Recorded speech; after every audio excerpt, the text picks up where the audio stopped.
सभी को जय परशुराम, जय श्री राम। साथियों, जैसा कि जानकारी आप सभी लोगों को भी पहले से ही होगी, बिहार का एक लड़का है भरत तिवारी, उसका एनकाउंटर कर दिया गया। अगर भरत तिवारी का बैकग्राउंड भी आपको थोड़ा बता दें, वो एक सामाजिक कार्यों में जिसकी सहभागिता हमेशा से रही हो, जो समाज के लिए हमेशा खड़ा रहा हो और जिसने कोरोना काल में लोगों की बहुत मदद की हो, ऐसे व्यक्ति से अगर गलती हुई है, वो हम मानते हैं वो दोषी था। लेकिन जिस तरह से एनकाउंटर किया गया, ये एनकाउंटर नहीं हत्या है। क्योंकि भरत तिवारी ने हथियार फेंकने के बाद भी ये कहा था कि अब हम हथियार डाल रहे हैं, पुलिस का कहना है कि आप सरेंडर कर दो, हम कुछ नहीं करेंगे। हथियार फेंकने के बाद उसको गोली मारकर हत्या कर देना, ये एनकाउंटर नहीं हत्या है।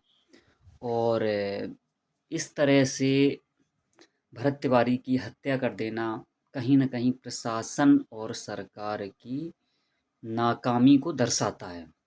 अक्सर कर सरकारें एनकाउंटर इसीलिए करती हैं कि उन्हें सस्ती लोकप्रियता मिले, लोगों में ये विश्वास हो या लोगों को ये फर्जी तरीके से समझाया जाए कि हाँ, सरकार अपराध मुक्त बनाने के लिए, अपराध मुक्त समाज बनाने के लिए प्रतिबद्ध है। जबकि इस तरीके से अगर एनकाउंटर किया जाता है किसी का, सॉरी माफ़ कीजिएगा, एनकाउंटर नहीं कहेंगे, ये हत्या कहेंगे। इस तरीके से अगर हत्या की जाती है किसी की, तो समाज में रोष बढ़ेगा और भी ज़्यादा अपराधी पैदा होंगे। इसलिए इस तरह की सस्ती लोकप्रियता बाँटे प्राप्त करने के लिए सरकारें अक्सर कर ऐसा करती रहती हैं, एनकाउंटर। चलो ठीक है, जघन्य अपराध में एनकाउंटर या फर्जी एनकाउंटर या इस तरीके से जो इनके लिए भरत तिवारी का जिस तरीके से हत्या किया गया है, अगर कोई जघन्य अपराध होता तब तो मैं मान लेता, ठीक है। लेकिन जिस वो सामाजिक व्यक्ति था जिसने समाज के लिए, लोगों के लिए, अपने क्षेत्र की भलाई के लिए, सड़क सुविधा, पानी के लिए संघर्ष किया हो, वो व्यक्ति इतना बड़ा अपराधी कैसे हो सकता है जिसका एनकाउंटर कर दिया जाए। यानी सिर्फ हथियार दिखाने मात्र से एनकाउंटर, दिखाने के बाद उसने हथियार छोड़ दिया।